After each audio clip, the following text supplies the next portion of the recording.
Uma das coisas que eu mais gosto de fazer é ouvir testemunhos, histórias de como a pessoa conheceu a Jesus ou de milagres realizados da parte de Deus. Eu gosto de ouvir tanto pessoalmente, de amigos, irmãos da igreja, quanto também eu gosto de assistir pelo YouTube. E por que eu adquiri esse gosto, não é? Porque o testemunho é uma forma através da qual nós podemos fortalecer a nossa fé mediante o entendimento e a demonstração através do testemunho de que Deus é o mesmo. Deus é o mesmo de Abraão, Isaque e Jacó. Deus é o mesmo Deus da Bíblia. Deus ainda continua realizando milagres. Às vezes a nossa fé fica muito teórica ou estéril. Parece que quando lemos a Bíblia estamos lendo um livro de fábulas, porque aquela realidade parece estar muito distante da nossa, não é? E aí o testemunho, ele vai na contramão disso. O testemunho mostra justamente que não, que Deus é o mesmo da Bíblia. Que Deus não está dormindo no seu trono, que Deus não criou o mundo e deixou o mundo ao léu, não.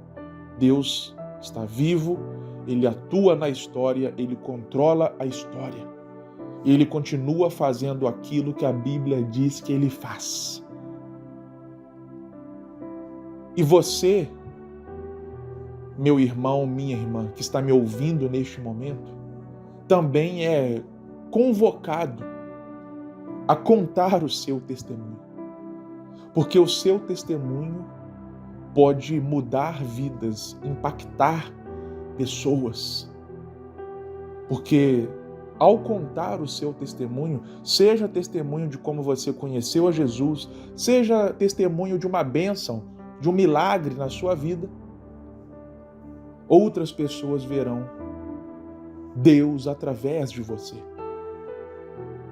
E é sobre isso que eu quero falar com você no Café com Fé dessa sexta-feira, dia 31 de julho de 2026. Eu sou o Pedro Quintão e eu tenho uma palavra do Senhor diretamente para o seu coração. Bom, vamos lá. Olha só o que a Bíblia diz lá no Salmo de número 71, verso 16. Proclamarei os teus feitos poderosos, ó soberano Senhor. Divulgarei diante de todos a tua justiça. É por isso que eu disse que nós somos convocados pela Bíblia a contar o nosso testemunho.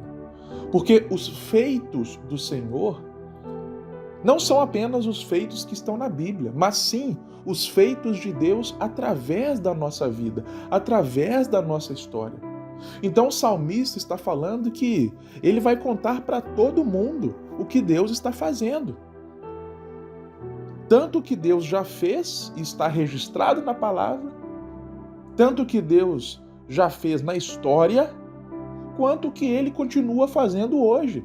Ou Deus parou de fazer? Ou depois do livro do Apocalipse, Deus tirou férias? Ora, temos que contar os feitos de Deus, proclamar aos povos, às pessoas, o que Ele tem feito.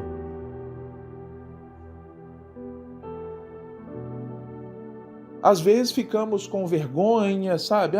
Tem vergonha de falar, eu sou tímido. Ei, meu irmão, minha irmã. Será que todo mundo na Bíblia que abriu a boca para falar do Senhor era alguém extrovertido? Será que ali no meio não tinha nenhum tímido? Ora, é claro que tinha. Só que O chamado era maior do que a timidez na vida dessas pessoas. E assim deve ser na nossa. Porque muita gente pensa o seguinte: ah, não, esse negócio aí de pregar é só para quem é extrovertido. Que isso? Então todo mundo que prega é extrovertido, não tem nenhum tímido. Na Bíblia, na história da igreja, hoje, todo mundo que pega o microfone e vai pregar a palavra, ou prega na internet, ou prega em praça pública, não é tímido. Não tem nenhum tímido lá no meio. Que é isso? É impossível pensar assim. Claro que tem pessoas tímidas, só que elas vão além da timidez. Vou te dar o meu exemplo. Eu faço evangelismo há mais de uma década. Comecei cedo, com 17 anos. E toda vez que eu vou fazer evangelismo, eu sinto um frio na barriga. Eu sinto ali, sabe, uma vergonha, uma timidez. Só que eu falo, não, peraí, eu tenho um chamado para cumprir, uma missão para cumprir. Então eu vou mesmo com frio na barriga. Eu vou mesmo com timidez. Então não use a questão da timidez, da vergonha como uma desculpa, uma justificativa. Não estou dizendo que não possa existir, mas não use como justificativa para você não cumprir o que Jesus falou, que é cumprir o ID. Outra coisa, muita gente pensa, ah não, eu não vou contar o meu testemunho não, porque eu tenho que falar de Jesus. Eu não tenho que falar de mim, eu tenho que falar de Jesus. Para de falsa modéstia, meu irmão, minha irmã, se você pensa assim. Sabe por quê? A Bíblia relata uma história de uma mulher que quebrou um vaso caro de perfume aos pés de Jesus. E sabe o que Jesus falou para aquela mulher? Olha, a sua história será contada para sempre, juntamente com a pregação do Evangelho.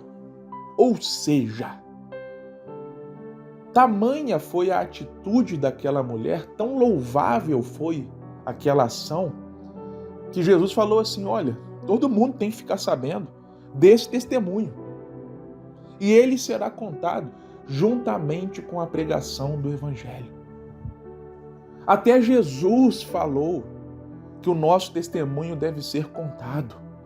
E aí nós queremos ser humildões, porque isso não é humildade, é falsa modéstia.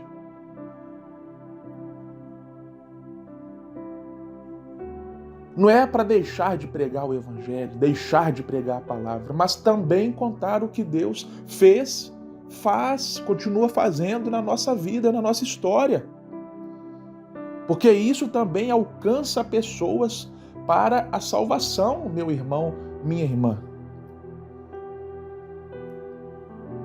Ah, mas, ô Pedro, eu não prego na minha igreja, eu não vou no altar, eu não tenho microfone, eu não sou pregador. Ei, conte o seu testemunho no boca a boca, no seu local de trabalho, na sua faculdade, no ponto de ônibus, no mercado, na fila do banco. Conte aonde for, boca a boca. Conte na internet. A gente usa a internet, as redes sociais, para falar de tanta coisa. Então vamos usar também para glorificar o nome de Deus, para falar do que Deus tem feito na nossa vida. Vá para uma praça pública e pregue o Evangelho. Não se restrinja ao altar da igreja, ao microfone, como disse Jesus. Quando perguntaram para ele, Senhor, a gente tem que adorar no monte ou no templo? Resposta, os verdadeiros adoradores adoram em espírito e em verdade. Não dependa de ter um microfone, de ter um ministério oficial, não. Tem várias formas de se pregar o Evangelho. Então vá lá e conte a todos as maravilhas, os feitos do Senhor na sua vida. Amém, meu irmão? Amém, minha irmã? E se você foi abençoado, edificado com essa palavra de Deus para a sua vida, deixe a sua curtida, se inscreva no canal do YouTube, se inscreva também no Spotify, acompanhe-nos e envie essa mensagem para alguém. Que Deus te abençoe grandiosamente e até a próxima.